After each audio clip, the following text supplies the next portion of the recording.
नमस्कार श्रोते हो, दीपक रेगी कथाकथन चॅनलवर तुम्हा सगळ्यांचं मनापासून स्वागत. श्रोते हो, तुम्ही ऐकताय जगन्नाथ शिंदे लिखित मॅडम ही कादंबरी आणि आज भाग दुसरा. भीमराव दादांची छाती फुगली होती. कर्तबगार सून घरात येणार याचा आनंद ओसंडून वाहत होता. आल्या गेल्याजवळ होणाऱ्या सूनबाईचं कौतुक चालू होतं. बायक्का तेच तेच ऐकून विटली होती. अहो काय चाललंय हे? कितींदा सांगान सून अशी सून तशी. अशी आणि तशी म्हणजे आहे ती तशी.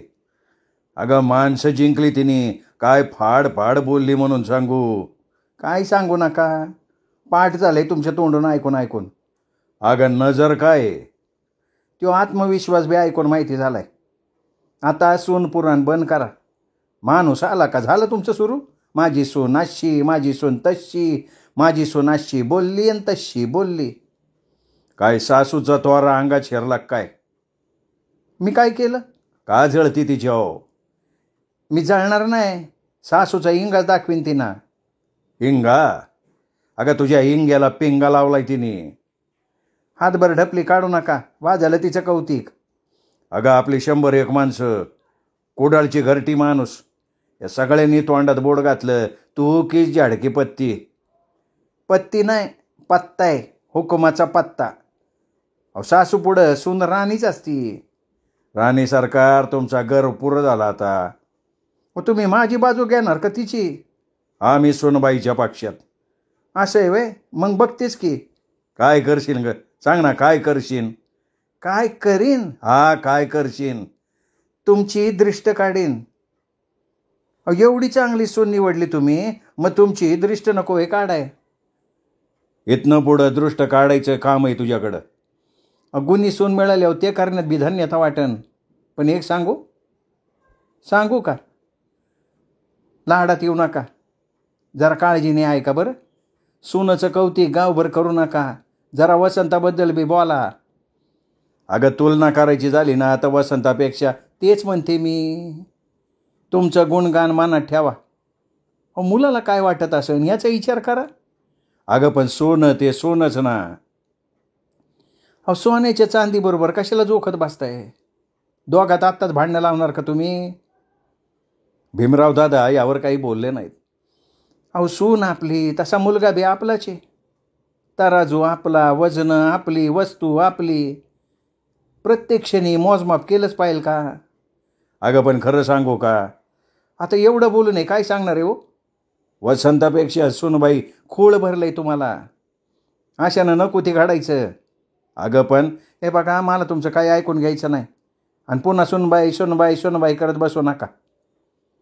जायक्का आत निघून गेली. आज कितीतरी दिवसांनी जायक्का फुलली होती.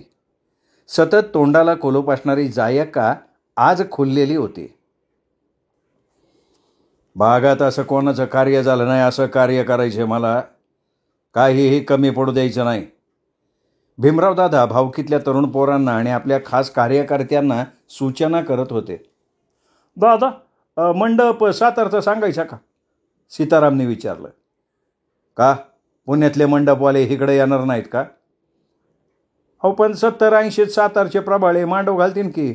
अरे 2 लाख लागू द्या. पुण्याचा मंडप ठरवा का मी स्वतः आलो पाहिजे? नाही, तुम्ही नाही आला तरी चालन म्हणा. पुण्याचा तर पुण्याचा. सातारचे पोलीस बँड मागवा, काय असेल ती फी देता येईल. ऐकणाऱ्यांना एक एक धक्का बसत होता. आणि जालिंदरबाईला जेवणाचं सांगितलंय, 50 माणसं त्याला मदतीला ठेवा. पण त्याची माणसं असतीलच की. आहेत 101. पण कोणी जेवणाशिवाय जाऊ नये. दुसरं, एका पंक्तीत लाडू मिळाले तर गुलाबजाम वाढलेच नाहीत असं नाही होता कामा. गुलाबजाम, लाडू, बर्फी, पुरी, वरण भात, भाजी, मसाले भात, लिंबू, लोणचं, पापड, प्रत्येक वस्तू प्रत्येक ताटात वाढलीच गेली पाहिजे. ऐकणारे फक्त माना डोलवत होते. 8-10 प्रकारची सरबत मागवलेत. ड्रमात सरबत भरून ठेवा. अरे पिऊ द्या की लोकांना. आता राहिला प्रश्न बसताना मानाच्या साड्या आहे ना, आणि पोशाख. काम करू, उद्या 2 गाड्या काढू, मुंबईला जाऊन थेट मार्केटमध्ये खरेदी करू. पण दादा, मी म्हणतो जाण्या येण्यात खर्च कशा पाय? कोरेगावला पाहिजे तशा साड्या भेटतात की. आता गणपतरावच्या पोराचा बसता कोरेगावला बांधला नाही का? केवढ्याचा झाला बसता? आता काय दोन्ही बाजूचा 50,000कडे गेला की. आमच्या सुनबाईचा एक शालू येईन का 50,000? गणू आपल्याला लाखाच्या वरचा चालू पाहिजे. तो कोरेगावला बच्चूबाईच्या दुकानात मिळेल का? नाही बाबा, एवढा माग शालू कशाला ठेवतोय ते. म्हणून म्हणतो उद्या मुंबईला जाऊ. कुडाळला मारुतराव पाटलाला निरोप दिलाय. त्यांच्या आपल्या 2-4 गाड्या घेऊन जाऊ. दादांना कोणी नकार द्यायचं धाडस नाही केलं. इतर विषयांवर रितसर चर्चा झाली, नियोजन झालं, उत्साहात कार्यकर्ते आणि भावकीतली पोरं उठली. मारुतराव पाटलांनी भीमराव दादाचं स्वागत केलं. बोला पाटील, एवढं गाईत का बोलवलं? खरं तर मीच येणार होतो, पण पोरीला तुमच्याशी बोलायचं होतं. म्हणलं तिला घेऊन येण्यापेक्षा तुम्हाला तसदी द्यावी. त्यात कसली आली तसदी?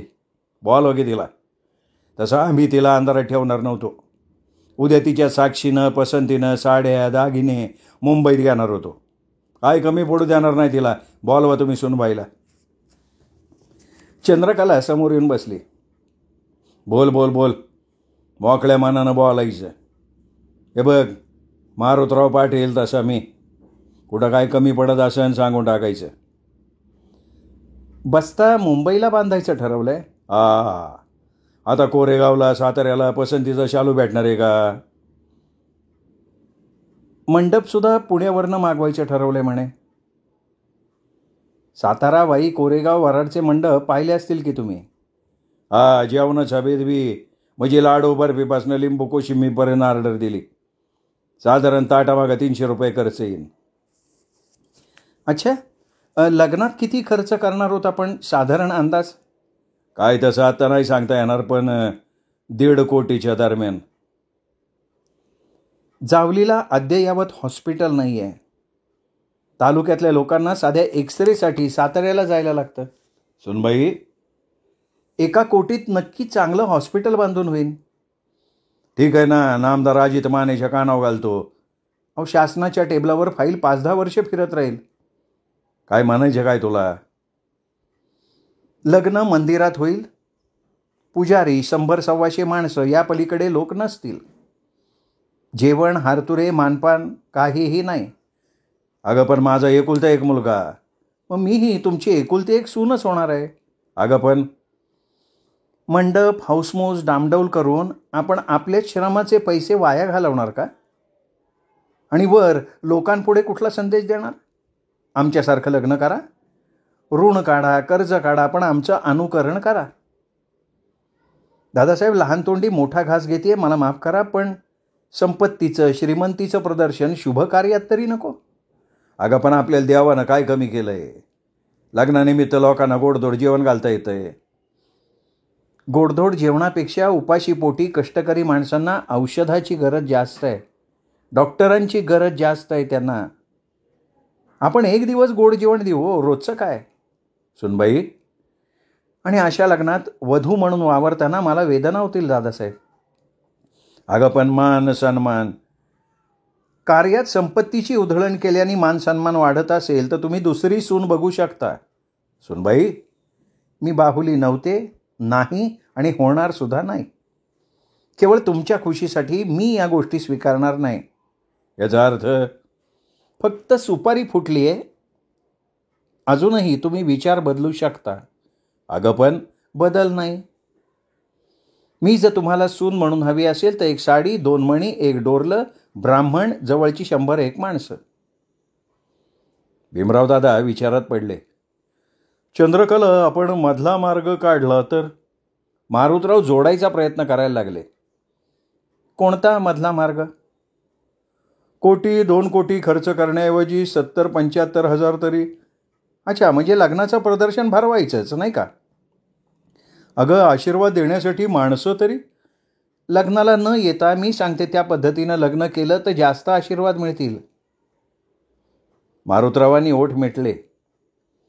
आत्तापर्यंत आत बसलेली बायजाबाई बाहेर आली. चंद्रा, अगं मोठ्या माणसांच्या मनाचा विचार करावा थोडा. अविचार थांबवण्यासाठी मोठी माणसं थोडी दुखावली तरी हरकत नाही आई. अगं पण खर्च ते करणार आहेत ना. ते म्हणजे कोण? आणि त्याची झळ मला नाही का लागणार? मी त्या घरची सून होणार आहे. त्यांच्या सुखदुःखात मी वाटेकरी नाही? हे बघा सुनबाई, वसंतराव माझा मुलगा, लग्नात तुला हौस मौज नको असन, पण त्याचा विचार कर की. मग त्याचा विचार त्यांनी करावा. मी माझ्या विचाराशी ठाम आहे. पैसे खर्च करण्याची तुमची इच्छा मी पूर्ण करणार आहे. त्या पैशातून हॉस्पिटल बांधू. मंडप, बँड, भोजन, मानपान, डामडौल अजिबात चालणार नाही. चंद्रकला उठली आणि आत निघून गेली. सभापती भीमरावदादा बंगल्यावर आले ते एवढंसं तोंड करून. कोणाशी काही बोलले नाही, जेवले नाहीत. त्यांना कोणी काही विचारायची सोयच नव्हती. जायकानं बोलायचा प्रयत्न केला, पण तिच्यावर ते गुरगुरले, हे बघ मला शांतता हवी, काही विचारू नका, काय बोलू बी नका. सकाळी 4-5 कार्यकर्ते, भावकीतली 5-6 माणसं 2 गाड्या घेऊन बंगल्यावर आले. दादासाहेब झाली ना तयारी? एकाने विचारलं. कसली तयारी? दादा फुतकारले. अहो आज मुंबईला जायचा बेट ठरला होता ना, कॅन्सल झाला तो. काय पुढं ढकलला का? अरे पाय धो म्हणल्यावर पाय धो, सकाळीची चौकशी कशाला?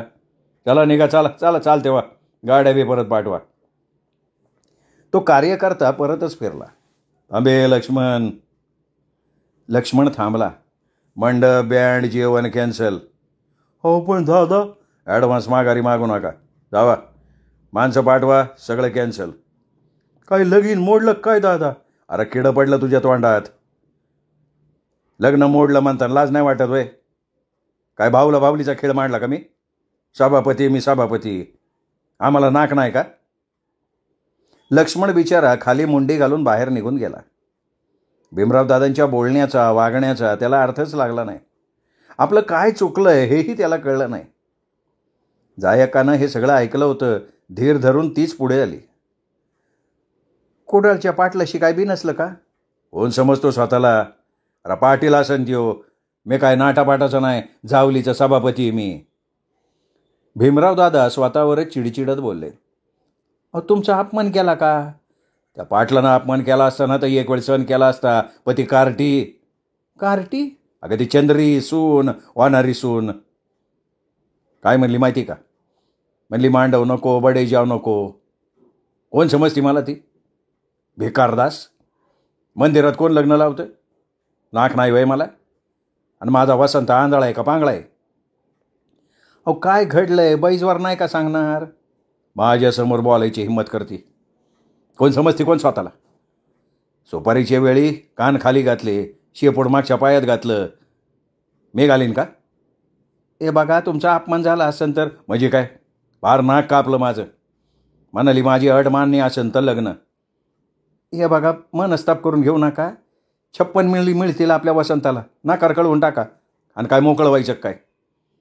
काय डोसकं फिरलं काय? तुमचं अक्कल आहे का तुम्हाला? अहो हे स्थळ नाकारून हातातलं रत्न घालू का मी? अशी मुलगी नाकारायची?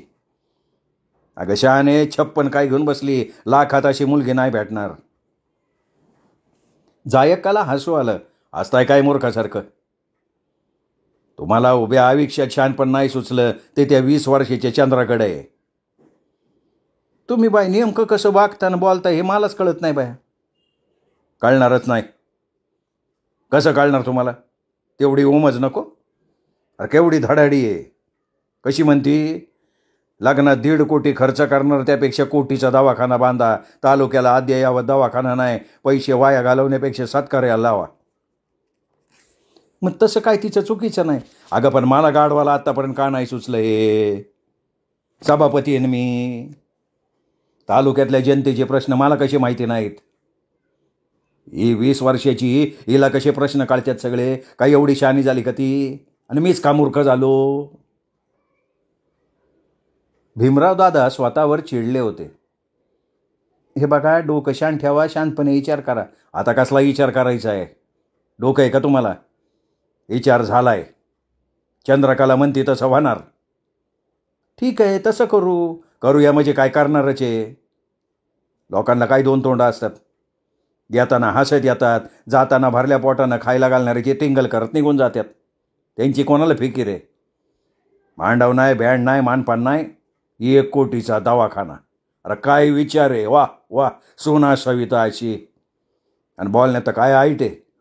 लाजणं नाही, मुरडणं नाही, स्पष्ट वक्तेपणा. हिरा आहे, मोती आहे, पावळा आहे. भीमराव दादा एकटेच बोलत होते. जायका हसत हसत कधीच निघूनही गेली होती. सभापती भीमराव दादा निवांत बसलेले होते. तेवढ्यात शंकराप्पा आणि देवजी आला. त्यांना पाहताच भीमराव दादांनी ओळखलं की नारद आले. पण त्यांनी तसं न दिसू देता म्हटलं, या या या शंकराप्पा, या या. अरे ये देवजी ये.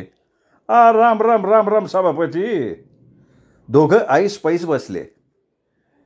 सुनबाई, 2 चहा घेऊन ये ग. सुनबाई? का हो सभापती? अहो हे कसलं आलंय गौड बांगल? बसव शंकराप्पा, तुम्ही जिथं तिथं उतावळे कसे हो. शंकराप्पा गप्प बसले तरीही ते दाबा धरून होते. चंद्रकला चहा घेऊन आली. दोघांनी तिला खाली वर बघितलं. कोण आहे सभापती ही?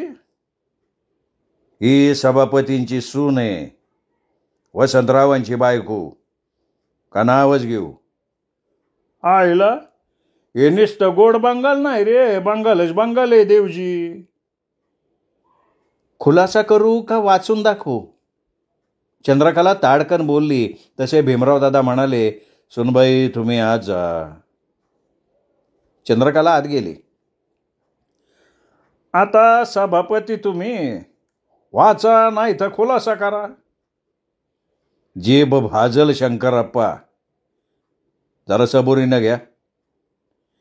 शंकराप्पानं 2 घोटात चहा संपवला. कान उकारले. वसंतरावांचं आम्ही लग्न केलंय. सभापती भीमराव दादा म्हणाले. केलं? पण कधी? वाजलं नाही. आणि तुम्ही नसल्यामुळं ते गाजलंही नाही. म्हणजे फुसका बार निघाला म्हणा की. काय राव गरजत होता तुम्ही, असं करायचं तसं करायचं. शंकराप्पा तोंडात दम. माझ्या दमामुळं 4 दिवस बाहेर निघाले असते. ती संधी गेली न तुमची. आणि सभापती आम्ही काय पोटार्थी नाही, पण तुम्ही केलं ते काय बरं नाही केलं राव. हे बघा, मुलगा माझा, कार्य माझ्या घरातलं, बरं वाईट मी ठरवणार ना. पण आम्हाला नाक ठेवलंय का? यापूर्वी होतं का? या बघा सभापती, आम्ही फाटके असू पण आब राखू नयेत. काय रे देवजी? मग मान सन्मान राखू नये आम्ही. चांगलंय. नाही चांगलं तर आहेच हो. मग तुमचं चांगलं असताना असं वांगाळ का केलं? देऊळच गाठलं. घोडा नाही, वाजंत्री नाही, ना जेवण बी नाही. तेच म्हणतोय मी, एवढं कसल्या दुष्काळात सापडला? हे बघा, मला जे पटलं ते मी केलं. सभापती तुमच्या मनाप्रमाणे करायना तुम्ही मोकळं नाही. आम्हाला बी पोरं आहेत ना. उद्या त्यांनी अशीच लग्न केली तर भिकेत भरच पडल ना. अहो नाक नाही ठेवलं. पिपळीचा सोनू पाटील म्हणला, सभापतीला एवढं टोहाळं लागलं होतं तर तालुक्यात घरटी वर्गणी तरी काढली असती. दवाखाना काढलाय बांधायला. सोनू पाटलाला म्हणावं 5-10 लाख नको, 5,000ची तरी देणगी दे. असं म्हणा की राजकारणात डाव साधाया असं लगीन केलं. कसला डाव? सभापतींनी चमकून विचारलं. दवाखाना बांधून तालुक्यात कर्ज करून ठेवलं का माणसं आहेतच, आहे का नाही? आणि मग पुढं मागं आमदाराचं तिकीट पक्क. हे असलं कुचकं राजकारण आमच्या डोक्यात बी आलं नव्हतं. भीमराव दादा लय धोरणी आहे तू. तुम्ही राव ना, तुमचं झालं राजकारण, पण आमचं केलं ना तुम्ही वाटुळं. वाटुळं? मग तुम्ही पायंडा पाडल्यावर पोरांना दावे लावता येतील का? अरे पण उलट त्यातनं तुमचा फायदाच होणार आहे ना. मुलांचा हुंडा नाही मिळाला, पण मुलीच्या लग्नाचा खर्च वाचल का नाही? हे बघा, आम्ही एवढे उकाळ फुके नाही सभापती. तुमच्या उकळाची आम्ही दखल घेऊ नाही शंकराप्पा, पण बोलल्याशिवाय राहत नाही. बैलजोडीसाठी 80,000ची तगाई काढली. कुठं आहे तुमची बैलजोडी? काय सभापती तुम्ही काय आंधळं झालं काय? हौशीचं लगीन कशानं केलं मग? हौशीचं लग्न तगाई काढून हौशीनं केलं. पण आता त्याचे हप्ते कोण भरणार? तुम्ही का हौशेनं लग्नात आलेली मंडळी? शंकरप्पा चांगले नरमले, पण ते हार मानून चूक पदरात घेणाऱ्यातले नव्हते. ते बडबडतच उठले. लय वाईट केलं सभापती, लय वाईट केलं. 4 पिढ्याला बाट्टा लावला, भावकीचं गावाचं नाव कापलं. असं बडबडत ते दोघं बाहेर पडले. वसंतराव स्वभावानं जरा ओरमट. भीमराव दादा तालुक्याचे सभापती. त्यांचा वेळ बराचसा घराबाहेर जात होता, त्यामुळे वसंतरावांना भीमराव दादांचा वचक नव्हता. जायकाचं विश्व उमरेच्या आत. लग्नकार्य, बारसं अशा कार्यक्रमांशिवाय त्यांचं पाऊल बाहेर पडत नसे.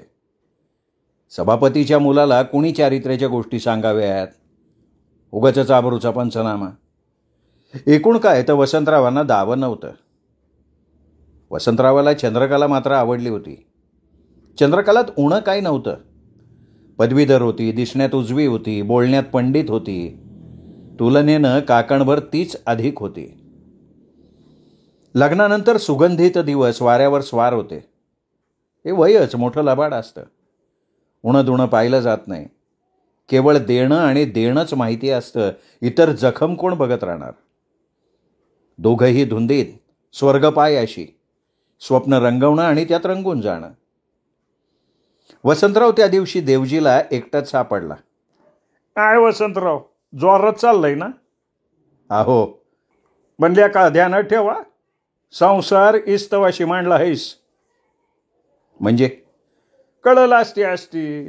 अरे तुला सावध केलेला बरं म्हणून बोलतो. देवजी, तुझ्या बोलण्याचा अर्थ नाही समजलो. ग्रंथातलं नाही बोललो मी, चालू घडीचं सांगतोय. नाकापेक्षा मोती जड असला ना का नाक तुटायची भीती असती. देवजी, कोड्यात बोलून मला कोड्यात टाकू नको. आता हे बघ, वडीला बैल कसे लागतात? समान ताकदीची. एक मागं एक पुढं झाला तर चालन का आऊत? आणि कोणाव चालन? अरे एक वेळ बायको डावी असली तर खपतं, पण बाईच जर वरचढ असेल तर? शिक्षणानं पुढं, रंगारूपानं उजवी, बोलण्या भाषणात तुझ्या परस 2 बोटं मोठी. तारंबळच आहे की तुझी. बस तिथं बस, उठ म्हणलं का उठ. तसं म्हणा, आता नव्याचा रंग उडल्या बिगर आतला खरा रंग तुला दिसायचा नाही. सावध राहा रे बाबा, सावध राहा. मूर्ख आहे देवजी तू. चंद्रकला मी अधिक ओळखतो का तू? आता या काळात ओळख करून घ्यायची वेळ असती का? अरे सारी कळच असती, मस्ती असती. नशा पाणी केल्या माणसाला विचार करता येतो का? तुझं नेमकं काय म्हणणं रे देवजी? हे बघ, आता तू मला ओळखतो, मी तुला ओळखतो. आपण दोघं एका डाळीवरचं पक्षी. खरं खोटं? तुला ना आग ना माग. तू करशील हरी हरी, ती बसल बाजल्यावरी. बोळाय रे बोळाय तू माझ्यासारखा. ती सांगन ते ऐकत राहशील, आणि एकदा का तुझ्यातला नवरा हरवला का नवरा धुवील धुनी आणि नवरी गावभर फिररी. मूर्ख आहे का रे तू? तू काय बोलते? तुला तरी कळतंय का? तर मला कळून उपयोग काय? तुला कळलं तरी लय झालं की. मग माझे मी बघून घेईन, पण जरा लवकर. तूच पा. आम्हाला तुझं पाहिलं येळ कुठे नाही का? बरं निघू का? हा निघ. चहा नाही वय पाजणार? नाही आता तर नाही. लेका वाशा बालताच की हळद लागल्याने बदलला रे. मर्दार एका ग्लासात आपण. असा कसा झाला रे तू? कस काय वाया गेला तू? आता जातो का तू? नाही जातो, परत एवढा चहा. मला चहा पाजायची इच्छा नाही. चहा पिल्या बिगर जाता बी येणार नाही. तुझ्या मागं थेट तुझ्या घरी येईन, वहिनीच्या हातचा चहा पिन. ही बॅच चहा पिल्याशिवाय जाणार नाही याची खात्री झाल्यानं वसंतराव म्हणाला, बरं चल आता. दोघं हॉटेलात शिरले. एक स्पेशलची ऑर्डर दिली. देवजीनं चहा येईपर्यंतच्या संधी घ्यायचं ठरवलं. मग काय बोललो ते सोडून दे, पण तुझी बायको हुशार आहे हे मानलं पाहिजे.